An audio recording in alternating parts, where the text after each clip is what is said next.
Hi, John Tisbury here. In this particular video I'm going to update a previous video that I did, link above, which is what's in my camera bag. I did that in 2018 with Nikon gear. I've swapped to Sony, it's 2019, so I thought I would update it. So let's run the intro and I'll see you in a bit.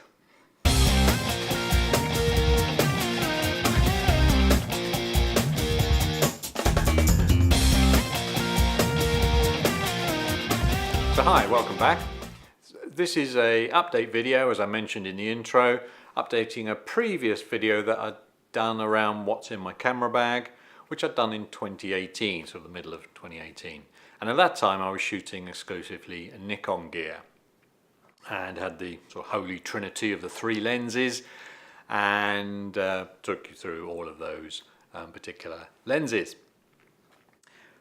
And I found when I was doing YouTube videos, I was always at a bit of a disadvantage with the Nikon because it really struggled with autofocus, which is what you need when you're doing vlogs and what have you.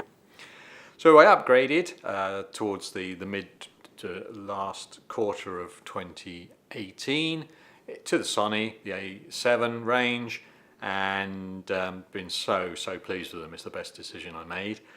And I thought, well, now's the time to update that video. So this is what's in my camera bag 2019 with my Sony gear. So incidentally, I'm recording on one of my Sony cameras, and that was a bit of a choice that I needed to make, because I had bought, as I said, the Sony A7, the Mark III, super duper camera, really pleased with it. Video work is great, autofocus is untouchable as far as I'm concerned at the moment. And what I was doing was, when I was sort of demonstrating this and using this on the videos, then I was having to record the YouTube video on the Nikon. And I found that the Nikon was a little less to be desired in terms of focus accuracy. There was a lot of hunting and bits of in-focus and out-focus content. So I thought the only way around this is to buy a second Sony body. So I have two now. So two Mark IIIs. So that's what's recording at the moment on the new one, in fact, giving that a bit of a run for its money. Lens wise on that, I've got the 16-35 F2.8 G master lens, which is a beautiful lens, really pleased with that. And we're running this at 2.8, so wide open aperture, and it's focusing. I'm confident that it's focusing. No, it is. I know it's focusing. What else have I got? I bought, at the same time I bought the second lens, the 90mm macro lens, again Sony lens, G master lens with the optical stabilization in it. And that's a really nice lens as well for close-up macro work, and as a standard sort of portrait lens, if you like. I've also got another G master lens, which is the 24-70, again f2.8, and both of these G master lenses, the one that's currently on the camera, the 16-35 and the 24-70, are real workhorse lenses. Real workhorse lenses. When I had the Nikon gear, I keep looking over there because it's all piled up over there waiting to be sold. When I had the Nikon gear, I always bought the best quality lenses that I could afford, and I bought those lenses sort of 15 years ago, and you know they're still awesome lenses.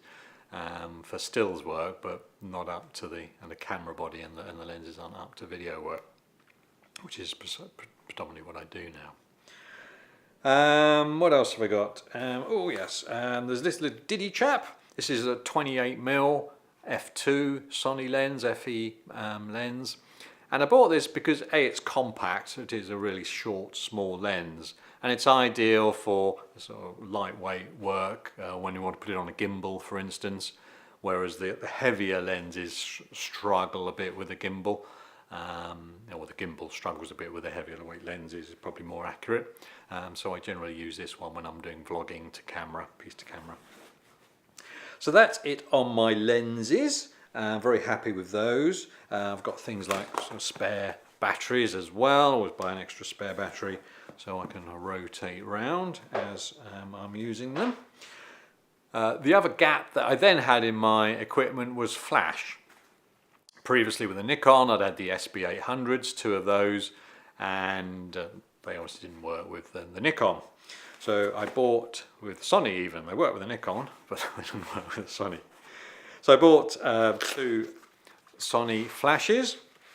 I went with the Godox after reading loads of reviews. They were extremely well priced, competitively priced.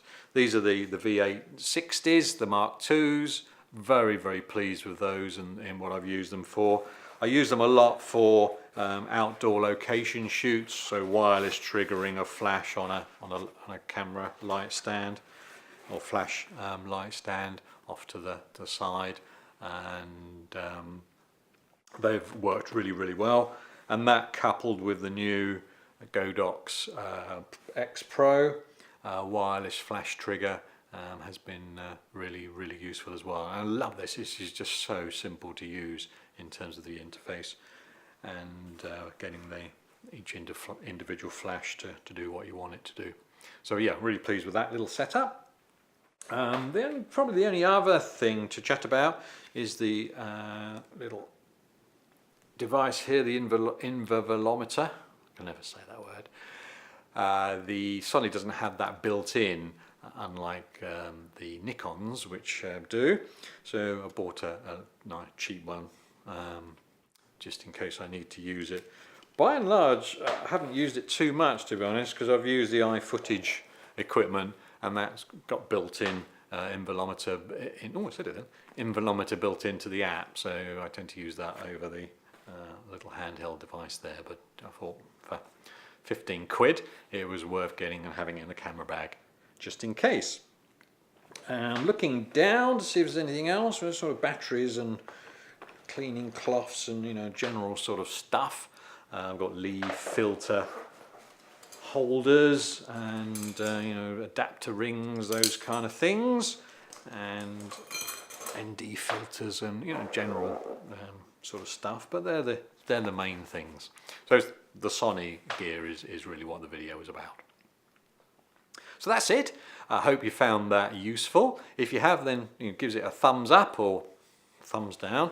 Drop a comment down below with what gear you have used, and you know, what's your sort of go-to bit of gear. I'm always interested to know what people use, and hopefully I'll see you on the next one. If you found this useful, then consider subscribing as well, because that's always handy. And yeah, thanks for watching, and see you again. Take care. Bye.